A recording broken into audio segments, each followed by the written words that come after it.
وأن هذا صراطي مستقيما فاتبعوه ولا تتبعوا السبل فتفرق بكم عن سبيله ذلكم وصاكم به لعلكم تتقون. إن الحمد لله نحمده ونستعينه ونستغفره ونستهديه ونعوذ بالله من شرور أنفسنا ومن سيئات أعمالنا، من يهده الله فلا مضل له ومن يضلل فلا هادي له، وأشهد أن لا إله إلا الله وحده لا شريك له، وأشهد أن محمدا عبده ورسوله. اللهم صل وسلم وزد وبارك على سيدنا محمد وعلى آله وصحابته أجمعين.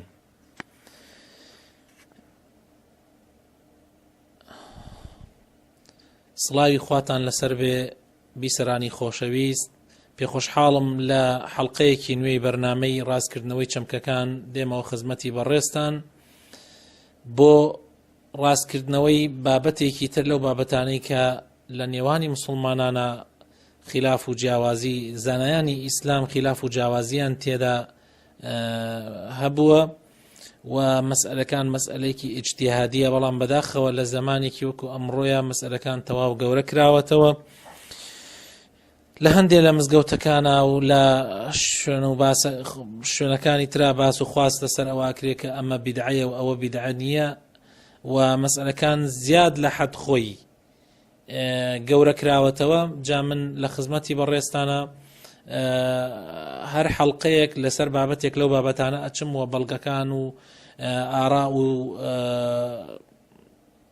بۆچوونی زانایانی پێشین لە سەحابە و تابعین و ئەوانەی پاش ئەوان هەتاوەکو زانانی ئەم وەختە ئەهێنمەوە بۆ بەڕێستان تاوەکو هەردوو لە ئەوانەی کە بە توندی بۆ مەسەلەکان ئەڕوانن و ئەوانەشی کە بە شێوازێکی پێچەوانە بۆ مۆزوعەکە ئەو ئەڕوانن، هەردوو لا سوود وەربگرن ئینشاء الله تعالی و ئەم چەمکە ڕاست ببێتەوە و میان ڕەوی ببێتە بەرنامەی هەمووان ئینشاء الله تعالی. بابەتی ئەمڕۆمان بابەتی پەنجە گرتن لە کاتی تەحیاتە. ئایا پەنجە چۆن دائەنەی لە کاتی تەحیاتە؟ ئایا ئەیجوولێنیتەوە نایجوولێنیتەوە؟ ئەم مەسئلە چی لەسەر هاتووە و بابەتەکە چۆنە؟ طبعا ئەبێ پێشەکی بزانین کە ئەم مەسئلەیەکێکە لە هەیئاتی نوێژ، واتایەکێکە لە سونەتەکان کە هیچ تەئسیرێک لە نوێژ ناکات و نابێتە هۆی ئەوەی خواپەناماندا نوێژ بەتاڵ ببێتەوە یان شتێک لەو باسە، بەڵام وەکو سونەتێک ئەگەر ئینسان بێ ئەجرێکی زیاتری دەستکەوێ هەوڵ بدات بە دوای حەق لەم مەوزوعە بگەڕێت تاوەکو ئینشاء الله بگا بە ئەجر و پاداشتێکی زیاتر. مەسئلەکە ئیجتیهادیە، زانایان تایە جیاوازیان هەیە. پێشە من حەزەکەم حەدیثەکان لە خزمەتی بەڕێستانە باز بکەم، دوایەوە بۆ چوونی زانایان لەسەر ئەم بابەتە. لەو بارەوە چەند حەدیثێک هاتووە. یەکێک لەوانە حەدیثی ئیبن زوبەیرە، عەبدوڵای کوڕی زوبەیر، واتە لە صحیحی مسلیمیشە هاتووە. عەبدوڵای کوڕی زوبەیر خوای گەورە لە خۆی و باوکیشی ڕازی بێ ئەفەرمێ كان رسول الله صلى الله عليه وسلم إذا قعد في الصلاة جعل قدمه اليسرى بين فخذه وساقه وفرش قدمه اليمنى ووضع يده اليسرى على ركبته اليسرى ووضع يده اليمنى على فخذه اليمنى وأشار بأصبعه. واتا پێغەمبەری خوا صلی الله عليه وسلم ئەگەر لە نوێژادا بنشتایە پێی چەپی ئەخستە ژێری پێی چەپی جعل قدمه اليسرى بين فخذه وساقه، ئەو کاتە پێی چەپی ئەخستە نێوان ڕانی و نێوان با بڵێین ڕانی و ساقی پای، و پێی ڕاستیشی و فەرەشە قەدەمەه اليمنى و پێی ڕاستیشی ئەکرد وەکو فەرش پێ ئەکرد لە ژێریا، ووضع يده اليسرى و دەستی چەپی ئەخستە سەر ئاژنۆی چەپی و دەستی ڕاستیشی ئەخستە سەر ئەزنۆی ڕاستی و ئاماژەی بە پەنجەکانی بە پەنجەی ئەکرد و ئاماژەی بە پەنجەی ئەکرد. لە هەندێک لە ڕیوایەتەکانە لە هەندێک لە ڕیوایەتی ئەم حەدیثە وەکو لە سنەنی ئەبوو داوودە هاتووە ئەفەرمێ ئاماژەی بە پەنجەی ئەکرد ئەگەر يشير بأصبعه إذا دعا ولا يحركها واتا ئاماژەی بە پەنجە ئەکرد ئەگەر دوعای بکردایە و نەی ئەجوڵانەوە. ئەمە لە سنەنی ئەبوو داوودە هاتووە. هەر ئەو ڕیوایەتەی حەدیثەکەی عەبدوڵای کوڕی زوبەیر. لە حەدیثێکی ترا کە عەبدوڵای کوڕی عومەر ئەیگەڕێتەوە خوای گەورە لە خۆی و باوکیشی رازی بێ ئەفەرمێ أن النبي صلى الله عليه وسلم كان إذا جلس في الصلاة وضع يده اليمنى وضع يديه على ركبتيه. پێغەمبەر صلى الله عليه وسلم ئەگەر لە نوێژا دابنشتایە هەردوو دەستی خستە سەر ئەژنۆکانی ورفع أصبعه اليمنى التي تلي الإبهام فدعا بها.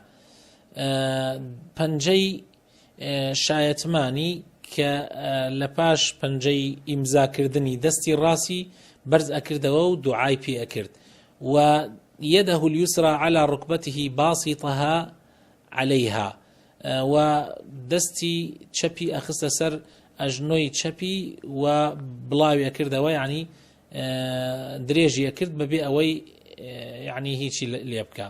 ئەمەش لە صحیحی موسلیمە هاتووە. لە ڕیوایەتێکی ئەم حەدیثە ئەفەرمێ پێغەمبەر صلی الله عليه وسلم ئەگەر دابنشتایە بۆ تەحیات دەستی چەپی ئەخستە سەر زرانی چەپی و دەستی ڕاستیشی ئەخستە سەر ئەژنۆ و زرانی ڕاستی و پەنجاوسەیەکی بە پەنجەکەی دروستە کرد واتە پەنجە تووتەی و ئەو پەنجەکەی شانی ئەوە و پەنجەی سێیەمی هەرسێکی ئەو شارد و پەنجەی شایەتمانی بەرزە کردەوە ئاماژەی و ئەشارە بیسەبابە ئاماژەی پێ ئەکرد. لە زمانی عەرەبا ئەگەر پەنجە تووتە و ئەو پەنجەکەی شان ئەوە و پەنجەکەی تر هەرسێکی بوو شارید و پەنجەی ئیمزاکردنیش بخەیتە سەر پەنجەی ناوڕاست و پەنجەی شایەتمانیش بەرز بکەیتەوە و پێ ئەوترێ پەنجاوسێ. ئەوان وا لەیەکیان داوەتەوە جا ئەوەیە معنای پەنجاوسێ. لە ڕیوایەتێکی تری ئەم حەدیثە هاتووە کەوا ئەفەرمێ وضع كفه اليمنى على فخذه اليمنى واتە دەستی ڕاستی خستە سەر ڕانی ڕاستی و هەموو پەنجەکانی ئەو شارد ئەگوشی یعنی و تەنها بە پەنجەی شایەتمانی ئاماژەی ئەکرد. یعنی ئەکرێت بە هەردوو حەدیثەکە عمل بکەین یعنی بەو شێوازەی کە باسمان کرد پەنجاوسێکە و ئاشکرێ هەموو پەنجەکان بوو شارین تەنها پەنجەی شایەتمان کە شایەتمانی کە ئەیجوولانەوە ئەفەرمێ ئاماژەی پێ ئەکرد ئەفەرمێ ئاماژەی پێ ئەکرد لە حەدیثەکەی ئیبن عومەرە وا ئەفەرمێ. حەدیثێکی ترمان هەیە حەدیثی وائیل بنی حجرە جا ئەم حەدیثە فەرقی هەیە لەگەڵ حەدیثەکانی ترە کە باسی پەنجەکە ئەفەرمێ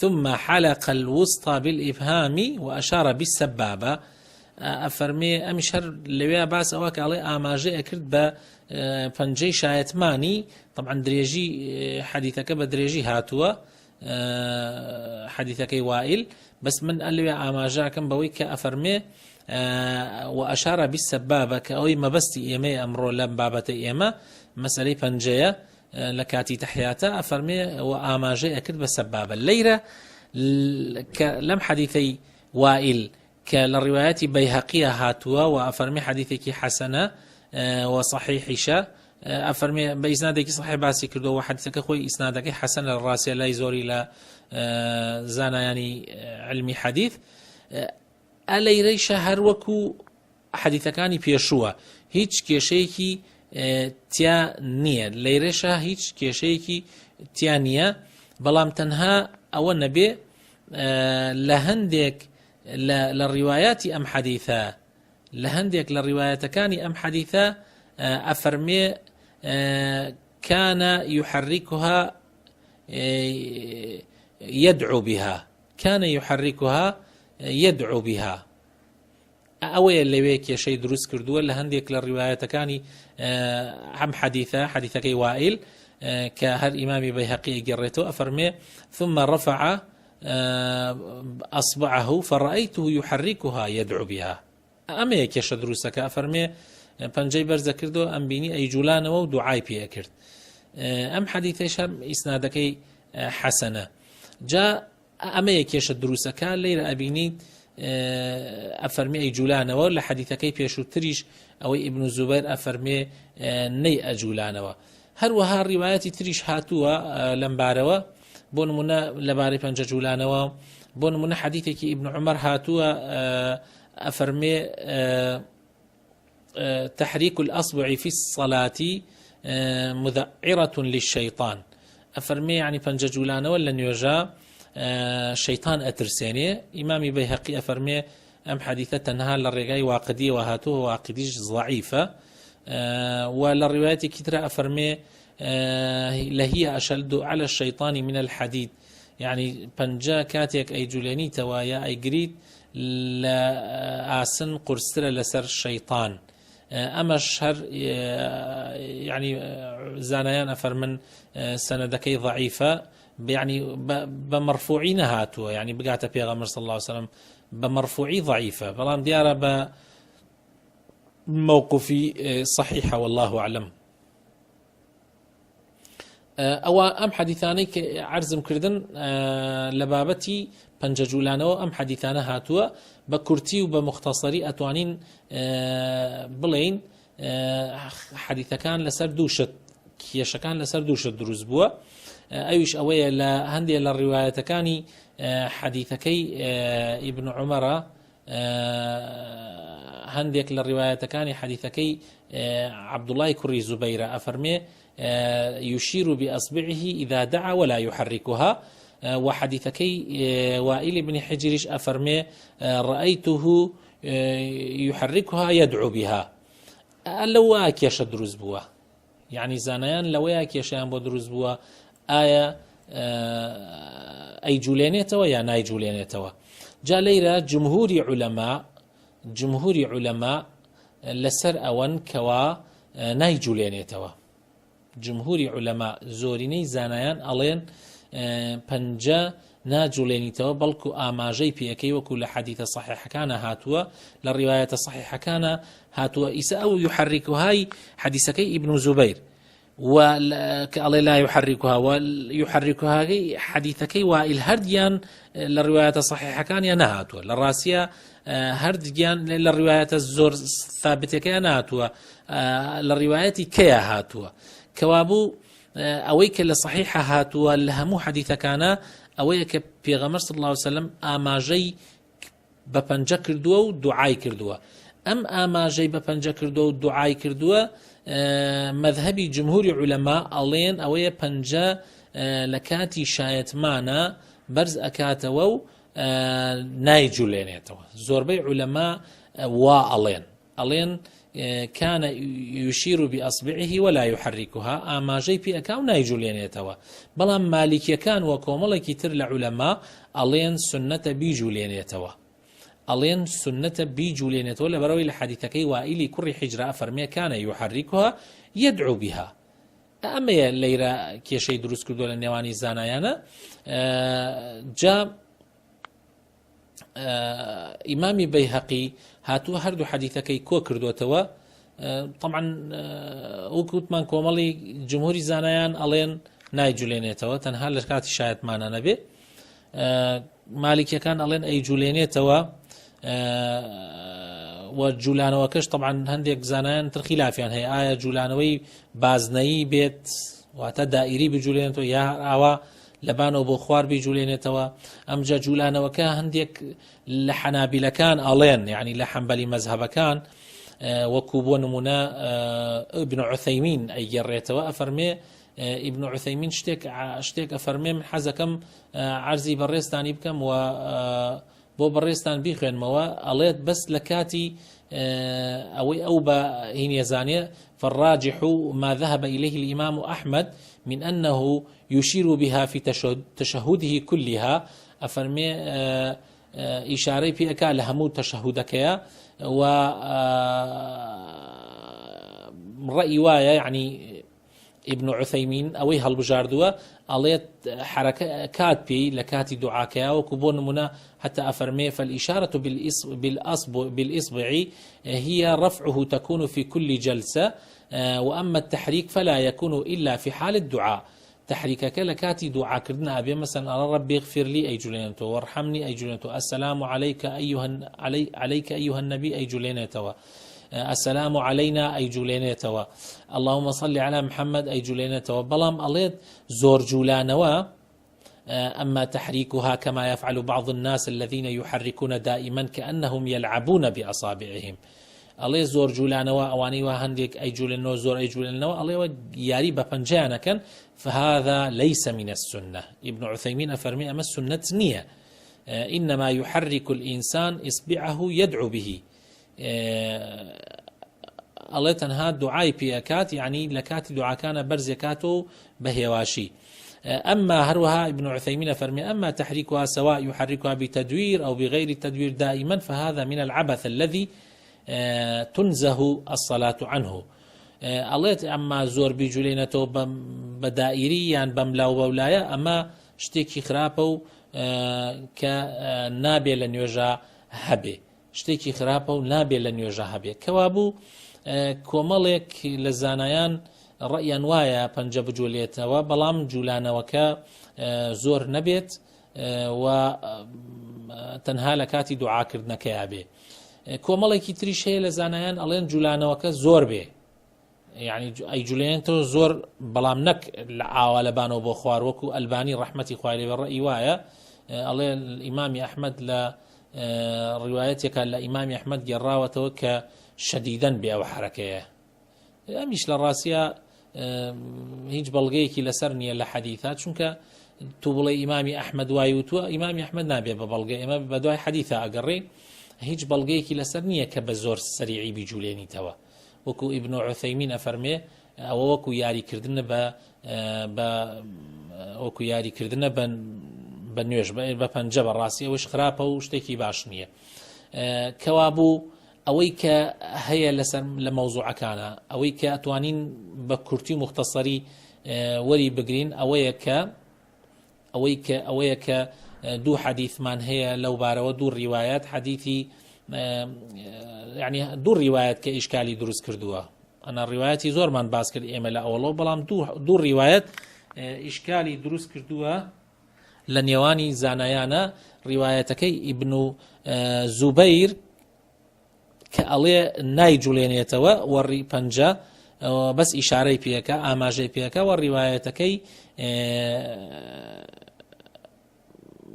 وائیل بن حجر کە ئەڵێ ئەیجوڵێنێتەوە دوعای پێەکە ئیمامی بەیهەقی هاتووە هەردوو حەدیثەکەی کۆ کردوتەوە ئەڵێ هەردوو حەدیثەکە بۆ ئەوەی هەردوو ڕیوایەتەکە وەربگرین ئەوەیە کە ئەی جوولێنێتەوە بەڵام تەنها لە کاتی وتنی شایەتمانە یعنی ئەو کاتە کاڵێ ئەشهەدو ئەن لا ئیلاهە ئیلا الله ئەی جوولێنێتەوە ئەمە بۆ چوونی ئیمامی بەیهەقیە کە ڕەئی وایە بجوولێنرێتەوە بەڵام یەک جار لە کاتی شایەتمانە ئیتر لەیرە هەردوو حەدیثەکە کۆ ئەبێتەوە هەم جوولانەوەکە و هەم نەجوولانەوەکە كومالك تلا علماء وكون من إمام قرطبي يشهاتوا جمع هردو حديثك كردوا أفرمي اختلفوا في تحريك الأصبع في تحريك أصبع السبابة فمنهم من رأى تحريكها ومنهم من لم يره أفرمي زانيان من جوازيان بدروز بو ولا بنججولان ولا كات شايت معنا هندي كانوا تيانا بجون ليرتوا هندي كان شو تيانا نجون ليرتوا وكل ذلك مروي في الآثار الصحاح هرد أفرمي له حديث أثري صحيحة هرد جان هاتوا هم جولانا وكا ونجولانا وكا وجميعه مباح بيجوليني توا نيجوليني توا هر دروستو بهردو شي وزاكا هر هاتوا والحمد لله أما يعني كوتاي بهناوا هروها أميري صنعاني لسبل السلامة وهروها إمام الرافعيش وكومالكي تري شافعي مذهب كانش رأيان وايا ك جوولانەوەکە و نەجوولانەوەکەش هەر دروستە و هیچ کێشەیەکی تیان نییە ئەوانیش هەر ڕەیان وا بووە کە هەردوو شێوەکە هەیە، یعنی هەردوو شێوازەکە هەیە، یعنی ئەتوانی بیجولێنیتەوە ئەیشتوانی نەیجولێنیتەوە، بە هەردوو شێوازەکە هاتووە. و مختصری مفید کە ئێمە بۆ ئەوەی یعنی گوێگرانی خۆشەویست زۆر لە مەوزوعەکانە وەکو سەریان لێ تێک نەچێ، چونکە ئەم مەسائلانە مەسائلێکی علمی دقیقن و وردن، ئەوەیە کە پەنجە جوولانەوە و پەنجە نەو جوولانەوە هەردی لە حەدیث و ئاثەری صحیحە هاتووە. هەندێک لە عولەما ئەڵێن پەنجە جوولانەوەکە ضعیفە و حەدیثەکە بە شاز ئەزانن، بۆیە ئەڵێن بەس نایجوولێنیتەوە، بەس پەنجە بەرزەکەیتەوە نایجوولێنیتەوە. هەندێک لە عولەما ئەڵێن پەنجە نەجوولانەوەکە ضعیفە، ئەو ئەثەرە ضعیفە، بۆیە ڕێیان وایە پەنجە هەر لە ئەوڵۆ ئەیجوولێنیتەوە لە ئەوڵی تەحیاتەوە هەتا ئاخیری تەحیات. ئەوانیش دووسێ نەوعن، کۆمەڵێکیان ئەڵێن بەس لە کات دوعاکەیە هێواش ئەیجوولێنیتەوە، کۆمەڵێکیان ئەڵێن سەریع ئەیجوولێنیتەوە. طبعا ئەمەی سەریعەکە هیچ بەڵگەیەکی ڕاستی صحیحی لەسەر نییە، يعني ئینسان ئەینوەتەنی قسەیە بۆ خوا بکە، يعني هیچ بەڵگەیەکی صحیحی لەسەر نییە. جوولانەوە هەیە، بەڵام جوولانەوەیەکی هێواش لە کاتی دوعاکردنەکەیە ئەوەیان گونجاوترە، وەکو شێخ ابن عوثەیمین ئەفەرمێ. کۆمەڵێکی تریش لە عولەما هاتوون هەردوو حەدیثەکەیان کۆ کردەوە، توێنە هەردوو حەدیثەکە صحیحە، ئینسان تەعەسوبی نەبێ باشە، وەکو ئیمامی بەیهەقی کەوتێتی لە کاتی شایەتمان ئەیجوولێنیتەوە و پاشان ئیتر نایجوولێنیتەوە. کۆمەڵێکی تریش توانە هەردگی هەر دروستە، یعنی جارجار بیجوولێنیتەوە و جارجار نەیشی جوولێنیتەوە، دروستە، وەکو ئیمامی قورطوبی و کۆمەڵێکی تر لە عولەما وەکو سەنعانی و یعنی پێشی ئەویش ئیمامی ڕافعی و ئەوان. کەوا بوو ئەم مەوزوعە بە مختصری مەسئلەیەکی ئیجتیهادیە و فەرعیە، هیچ کێشەیەک نییە ئینسان حتا تەنانەت هەر پەنجەش نەجوولێنێتەوە، هیچ کێشەیەک دروست نابێ بۆ نوێژەکەی، بەڵام بۆ ئەوەی ئەجێکی زیاترت دەستکەوێ و پاداشتێکی زیاترت دەستکەوێ لە کاتی تەحیاتە، کاتێک پەنجەی ڕاست بەرزەکەیتەوە دوو شێوازی هەیە، شێوازی جوولانەوەکە و شێوازی نەجوولانەوەکەش، ئەو دوانە هەردیان لە حەدیثی پێغەمبەر هاتووە صلی الله عليه وسلم. بەس ئاگامان لەوە بێت کە جوولانەوەکە با زۆر بە شێوازێک نەبێ کە تەئسیر لەم دی و لەودیمی نوێژگەران بکە، لەسەر خۆ بە شێوازێکی جوان لە کاتی دوعاکەیە ئەیجوولێنیتەوە. بەڵام ئەگەر ئەو ڕەیەی شوەر بگرین کە نەیجوولێنیەوە تەنها لە کاتی شایەتمانە نەبێ، ئەوە والله أعلم بۆ ئەم زەمەنی خۆمان لەوانەیە باشتر بێت و لەوانەیە کەمتر خلاف لە نێوانی مسلمانانە دروست بکە. المهم ئێمە ئەوەی گرنگ بێ ئەوەیە کە ئەمانە نەکەین بە کێشە، نەیکەین بە مایەی کێشە لە نێوانی مسلمانانە. مەسئلەکان ئیجتیهادین و ئەحادیثەکانمان عەرزی جەنابتان کرد، یعنی حەدیثەکان زۆر صریح و واضحن، پێویست بەوە ناکە زۆر ئەم دی و ئەو دی پێ بکەین. ئێمە ئەگەر لە سنووری حەدیثەکان دەرنەچین، جارێک ئەمەیان تەطبیقکەین و جارێک ئەوەکەیان جێبەجێ بکەین، هیچ کێشەیەک دروست نابێ. یعنی ئێمە کاتێک نوێژەکەین ئەگەر پەنجەمان نەجوڵانەوە، کەسێ لە پاڵمانە پەنجەی جوولانەوە، یعنی با لی گەورە نەکەینەوە و کێشەی بۆ دروست نەکەین. بە هەمان شێوە کاتێ پەنجە ئەجوولێنینەوە، کاتێک کەسێک کا لە پاڵمانە نایجوولێنێتەوە، زۆر اعتیادی بێ لە لامان، ئەویش هەر سونەتی پێغەمبەری تەطبیق کردووە. بەم شێوازە ئێمە ئەتوانین خۆشەویستی و برایەتی لە نێوانی مسلمانانە بپارێزین و بتوانین ئەو سونەتانشی کە لە پێغەمبەرەوە هاتووە بە جوانی تەطبیقی بکەین. داواکارم خوای پەروەردگار بۆ خاتر ناوەجوانەکانی خۆی، بۆ خاتر ئیسمی عەظەمی خۆی هیدایەتمان بدە، دامەزراومان بکە لە هەڵگرانی ڕاستەقینە و شوێنکەوتوانی ڕاستەقینەی پەیامی پێغەمبەر بین صلی الله عليه وسلم. خوای پەروەردگار تەبایی و برایەتی و خۆشەویستی بخاتە نێوانمانەوە. خوای تعالی شەیطان لە نێوانی مسلمانان دەربکات. خوای پەروەردگار بۆ خاتر ناوەجوانەکانی خۆی، بۆ خاتر ئیسمی عەظەمی خۆی ڕەحم بە هەموو لایەکمان بکە. آمین آمین. سبحان ربك رب العزة عما يصفون وسلام على المرسلين والحمد لله رب العالمين.